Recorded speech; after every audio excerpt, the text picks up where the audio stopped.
நம்ம லஞ்சம் வாங்காமல் இருந்தாச்சுன்னா நாட்டில் வந்து பார்த்தீங்கன்னா லஞ்சம் வாங்குறதே வந்து காலம் வேகமாக போயிட்டு இருக்கும்போது விபத்துக்கள் தானே முடியும். ஜென்ரேஷனுக்காக ஜென்சி கிட்ஸ்க்காக போட்டாம குற்றத்தை தடுக்கிற விஷயங்கள், மற்றபடி அது எப்படி நாட்டில் நடந்துக்கணும், என்ன மாதிரி இருக்கணும் அப்படிங்கிற ஒரு கதை தான். சில பேர்த்துக்கு பிடிக்கலாம், சில பேர்த்துக்கு பிடிக்காது. புரியுதா? ஆனால் புரிதல் இருந்தாவே எல்லாமே சரியாகவே இருக்கும். ஏன்னா கதைங்கிறது வந்து நமக்கு முன்னோடியாக எடுத்துக்காட்டுறது தான். அதில் எந்த மாற்று கருத்து இல்லை. அது வந்து நம்ம நாட்டில் வந்து இப்படி தான் நடக்குது, ஒரு குற்றத்தை எப்படி தடுக்கிறது அப்படிங்கிற விஷயத்தை வச்சு தான் இந்தியன் 2 எடுத்திருக்காங்க. அதில் தாத்தாவா ஒரு வயசானாலும் வீரியம் இல்லை, அது எப்படி செயல்படுத்த வேண்டும், அதை எப்படி கொண்டு வர வேண்டும், நாட்டை எப்படி கொண்டு வர வேண்டும், வளர்ச்சி அடைய வேண்டும், இப்படி தான் இந்த விஷயங்கள் இல்லை எடுத்து வச்சுருக்காங்களே தவிர மற்றபடி இன்னும் இப்போ உள்ள காலகட்டத்துக்கு அது ஏற்றுக்க முடியாத விஷயம். என்ன நாட்டு நடத்துக்கு ஒரு நல்ல விஷயமாக இது இருக்குது.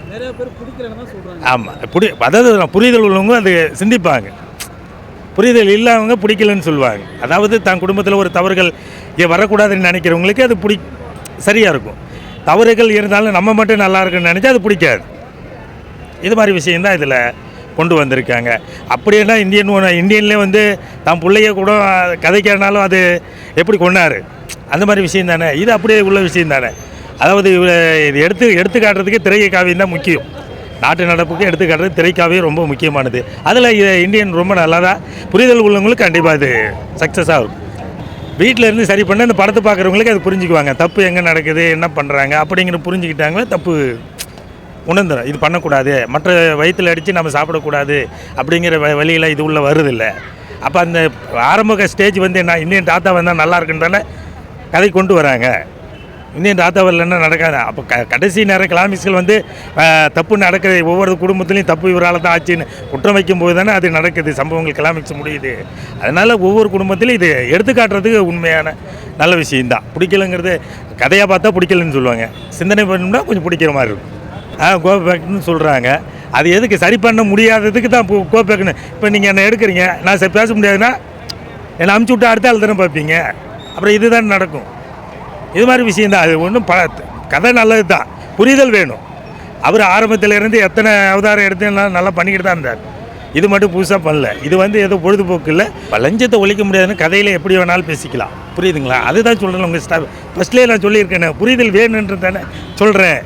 புரிதல் இல்லைன்னா ஒன்றும் பண்ண முடியாதுல்ல. அதனால் உண்மையாகவே சித்தார்த்து சொன்னாலும் கதைக்கு வந்து ஒரு குடும்பத்திலையும் மற்றவங்களை பெரியவங்களை மதிக்கிற விஷயமாக இருந்தாலும் இது அப்படி தான். இப்போ உங்கள் வழியில் நான் வரலான்னு ஆசைப்படுவேன், உங்களை மாதிரி நான் இருக்கேன், என்னால் முடியாது. இப்போ நீங்கள் கூப்பிடும்போது நான் வந்து உங்கள்கிட்ட பேசலாம். இதுதான் நடக்குது. ஒரு சித்தார்த்த விஷயமும் அப்படி தான். ஸ்டேஜ் ஆரம்ப நிலைப்பாட்டை நம்ம பார்த்தோம்னா நம்ம அந்த காலத்தில் ஏன்டா பிறக்கலன்னு வருத்தப்படுறோம். இப்போ உள்ள காலகட்டத்தில் அது யோசிக்க முடியுமா? அப்போ உள்ள காலகட்டத்தில் நம்ம ஏன்டா பிறக்கல, அவங்களாம் நல்லபடியாக வாழ்ந்தாங்க. டெக்னாலஜி இல்லாத காலத்திலேயே அவங்க நல்லபடியாக வாழ்ந்து முடிஞ்சிருக்காங்க. நம்ம இன்றைக்கி எல்லா விஷயமும் இருக்கும்போது நம்மளால் என்ன வாழ முடியுது? சோம்பேறித்தனம் இருக்குது. எல்லாமே ஒரு நிமிடம் கூட நம்மளால் வேஸ்ட் பண்ணக்கூடாதுன்னு காலம் வேகமாக போயிட்டு இருக்கும்போது விபத்துக்கள் தானே முடியுது. அப்போ உள்ளவங்க நடந்து போனவங்க நல்லபடியாக வாழ்ந்தாங்க. இன்றைக்கி வேகமாக போகிறவங்க விபத்தில் முடிகிறாங்க. அதுதான் நடக்குது. அதெல்லாம் எடுத்துக்காட்டு. ஒவ்வொருத்தவங்களும் மாற்று கருத்து இருக்குது. அது அவங்கவுங்க விருப்பத்தை பொறுத்து. எனக்கு என்னன்னு கேட்டிங்கன்னா, புரிதல் உள்ளவங்க கண்டிப்பாக விரும்பலாம். அதில் எந்த நிறைய விஷயங்கள் டெக்னாலஜி ஒரு சின்ன விஷயம் இருக்கும், இல்லாமல் இருக்கும். ஆனால் ஒவ்வொரு ஃப்ரெண்ட்ஷிப்பு ஒன்று சேரும்போது ஒவ்வொரு குடும்பத்துலேருந்து தப்பு வெளியே வருதுங்களே. அந்த தப்பு வெளியே வரும்போது அவர் குடும்பத்தில் வரும்போது இன்னொருத்தவங்க இன்சல்ட் பண்ணுறாங்க. அப்போ அவங்களே மாட்டும் போது அது ரொம்ப அவங்களுக்கு கஷ்டமாக இருக்குல்ல. இப்போ இந்த மாதிரி விஷயங்கள் கண்டிப்பாக நாட்டில் நடக்கிற விஷயம் உள்ள காலகட்டத்தில் கண்டிப்பாக இது புரிதல் இருந்தால் கண்டிப்பாக நடக்கும். வணக்கம் சார். சார், இந்தியன் 2 படம் வந்து பார்த்திங்கன்னா மக்கள் பார்க்க வேண்டிய படம். இன்றைக்கி நம்ம எல்லாருமே வந்து பார்த்திங்கன்னா சின்ன சின்ன தவறுகள் நம்ம பண்ணாமல் இருக்கிறதே இல்லை. இப்போ எடுத்துக்காட்டுக்கு வந்து பார்த்திங்கன்னா டிராஃபிக் சிக்னலில் நம்ம சிக்னல் ரெட்டு விழுந்தால் கூட நம்ம போயிட்டு தான் இருந்துக்கிட்டு இருக்கிறோம். ஸோ இந்த மாதிரி ஒரு விழிப்புணர்வெல்லாம் பண்ணுறதுக்காண்டி எடுக்கப்பட்ட படம் தான் இந்த படம். இந்தியன் 1க்கும் இந்தியன் 2க்குமே வந்து பார்த்திங்கன்னா வித்தியாசம் இருக்குது. கதையில் வந்து வித்தியாசம் இருக்குது. படம் வந்து பார்த்திங்கன்னா அருமையாக இருக்குது. கமல் வந்து பார்த்திங்கன்னா பல கெட்டப்பில் வராரு. ஒவ்வொரு கெட்டப்லேயும் வந்து பார்த்திங்கன்னா தன்னுடைய நடிப்பை வந்து வெளிப்படுத்துகிறாரு. படம் வந்து மக்கள் வந்து பார்க்க வேண்டிய படம். இன்றைக்கி வந்து பார்த்திங்கன்னா உலகம் முழுக்க லஞ்சம் இருக்குது, இந்தியா நாட்டிலையும் லஞ்சம் இருக்குது. அந்த லஞ்சத்தை வந்து ஒழிக்கிறதுக்கு ஒருத்தர் நல்லவரை வரணும். அந்த நல்லவரை வந்து இந்திய மக்கள் தேடிட்டு இருக்கிறாங்க. அந்த நல்லவராக இந்தியன் 2 தாத்தா வந்து கமல் சார் வந்து நல்லபடியாக நடிச்சிருக்காரு. படம் அருமையாக இருக்குது. நான் 2வது வாட்டி படம் பார்க்குறதுக்காண்டி வந்திருக்கிறேன். என்னுடைய பையனையும் பார்க்குறதுக்காண்டி கூப்பிட்டு வந்திருக்கிறேன் சார். விமர்சனம் நிறைய பேர் அதை பார்த்துட்டு வந்து எங்களுக்கு புரியல ஒரு மாதிரி கலாய்க்கிறாங்க. இந்த கதையே எங்களுக்கு தேவையில்லாத ஒரு கான்செப்ட் மாதிரி இருக்குன்னு சொல்ல வராங்க. உங்களுக்கு ஏதாவது ரிப்ளை இருக்கா சார் உங்க சைடுல? ரிப்ளை இருக்குது சார். அதாவது இன்றைக்கி வந்து பார்த்திங்கன்னா லஞ்சங்கிறது எல்லா மக்களுக்குமே வந்து ஒரு சாதாரண விஷயமாயிடுச்சு. இந்த படம் வந்து லஞ்சத்தை எதிர்த்து எடுக்கப்பட்ட படங்கிறதுனால அவங்களுக்கு வந்து அதை வந்து அக்செப்ட் பண்ணுறது, அதை ஏற்றுக்கொள்ளக்கூடிய மனநிலை இல்லாமல் புதிய ஜென்ரேஷன் இருக்கிறாங்க. அதுதான் நான் சொல்லக்கூடிய கருத்து. ஸோ அந்த கான்செப்ட் எப்படி சார் பார்க்குறீங்க? முதல் முறையாக இந்தியன் 2 வந்து நிறைய பேர் அந்த கான்செப்ட் நம்ம வீட்டுக்குள்ள இருக்க பிரச்சனையை எடுத்து சொல்லுங்கன்னு சொல்லியிருக்காரு. ஸோ அதுக்காக மட்டும் தான் இந்தியன் தாத்தா வர்றாரு. ஆமாம் நான் போர் பண்ணல, நீங்கள் உங்களுக்குள்ள சரி பண்ணுன்னு சொல்கிறேன். அதை எப்படி சார் பார்க்குறீங்க?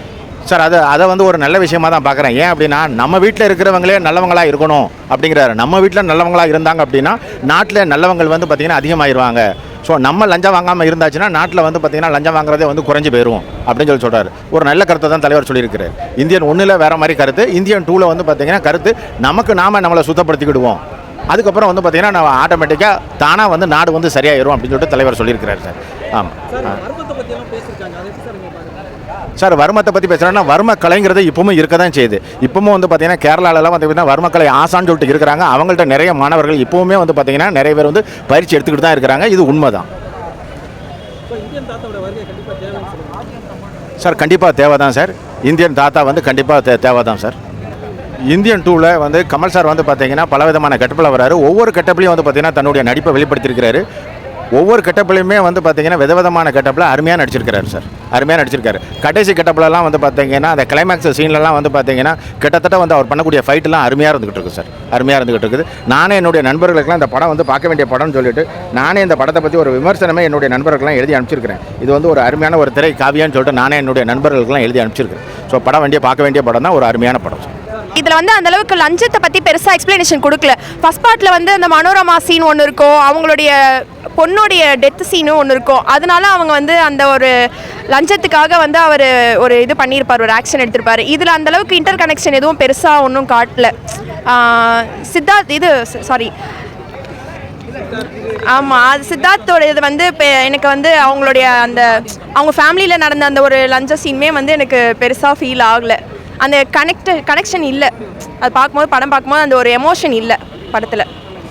எஸ்ஜே சூர்யா வந்து பழைய படங்களில் இந்த மார்க் ஆண்டனி நிறைய படம், எனக்கு வந்து இந்த ஸ்பைடர் படத்தில் பார்த்த எஸ்ஜே சூர்யா கொஞ்சம் டிஃப்ரெண்ட்டாக இருந்தது. இதுலேயும் வில்லனா காட்டுறேன்னு சொல்லிட்டு கொஞ்சம் அது பெருசாக அந்தளவு ஃபீல் ஆகல. எப்பவும் போல் கத்திக்கிட்டே அந்த மாதிரி தான் ஒரு எஸ்ஜே சூர்யாவை பார்த்தேனே கண்டி. ஒரு வில்லன் ரோலில் புதுசாக எதுவும் அவர் பண்ண மாதிரி தெரியல. இந்தியன் பார்க்கும்போது எனக்கு வந்து அனிருத் மியூசிக்கு வந்து அந்தளவுக்கு பிடிக்கல. ரஹ்மான் மியூசிக்காகவே அந்த படம் பார்க்கலாம். அனிருத் மியூசிக் வந்து இந்த ஜென்ரேஷனுக்காக ஜென்சி கிட்ஸ்க்காக போட்ட மாதிரி இருக்குது. பட் ஆனால் அது ஒர்க் ஆகலை. அந்த ஒரு கேரக்டர் வந்து அவர் அந்த தாத்தா மாதிரி இருக்கிற ஒரு கேரக்டரை ஹீரோவாக காமிச்சது வந்து தமிழ் சினிமாவில் அந்த இந்தியன் படத்தில் இருக்கும். பட் இதில் வந்து அந்த ஃபீல் வரல. ஏதோ இந்த கராத்தே மாஸ்டர் மாதிரிலாம் பண்ணிக்கிட்டு இருக்காரு. கொஞ்சம் நல்லா இல்லை. தாத்தா வராரு, அந்த சாங் ஹிட் ஆகிடுச்சு. மற்றபடி எந்த சாங்குமே மைண்டில் நிற்கலை. ரொம்ப ட்ராக் பண்ணிட்டாங்க படத்தை. படம் ஃபுல்லாகவே பார்த்திங்கன்னா வந்து கதையை தவிர வந்து படம் எடுக்கணும், பார்ட் 3 கொண்டு போகணும், பார்ட் 3ல் ரெவென்யூ கொண்டு வரணுன்றதுக்காகவே பார்ட் 2 இழுத்துருக்காங்களோன்னு ஃபீல் ஆகுது.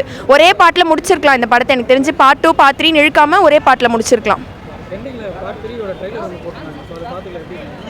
அதுதான், அது மேபி எனக்கு நல்லா இருக்கும்னு தோணுது. அதை தான் சொல்கிறேன், 2 பார்ட்டையும் ஒரே பாட்டாக எடுத்திருந்தா நல்லா இருந்திருக்கும். இவங்க ரெவென்யூக்காக வந்து 2 பார்ட் தனித்தனியாக எடுத்திருக்காங்க. இல்லை, ரொம்ப எக்ஸ்பெக்ட் பண்ணுவோம். அந்த அளவுக்கு சாட்டிஸ்ஃபேக்ஷனாக இல்லை. அது டோட்டல் ஓகே, நல்லா ஓகே. ரொம்ப இது சொல்ல முடியாது, ஓகேவா இருந்தது. Expecting Indian 3 better. Nothing like that is.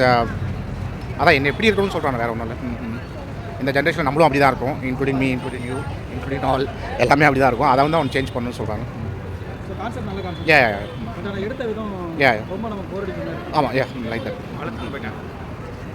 Indian தாத்தாங்கிறது தேவையான விஷயம். கதை வந்து நமக்கு உள்வாங்கணும். அதுதான் உள்ள விஷயம்.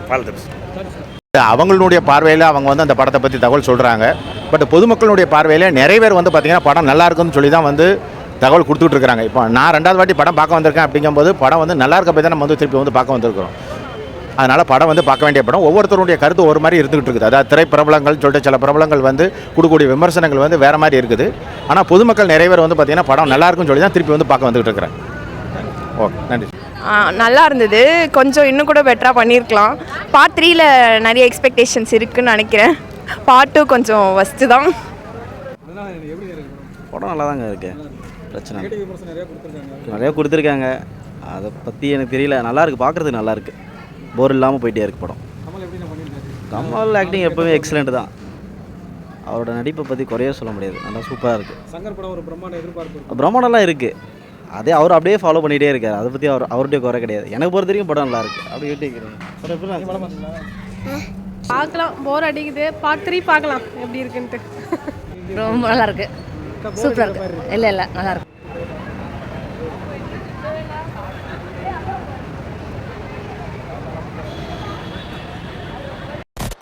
Audio Jungle.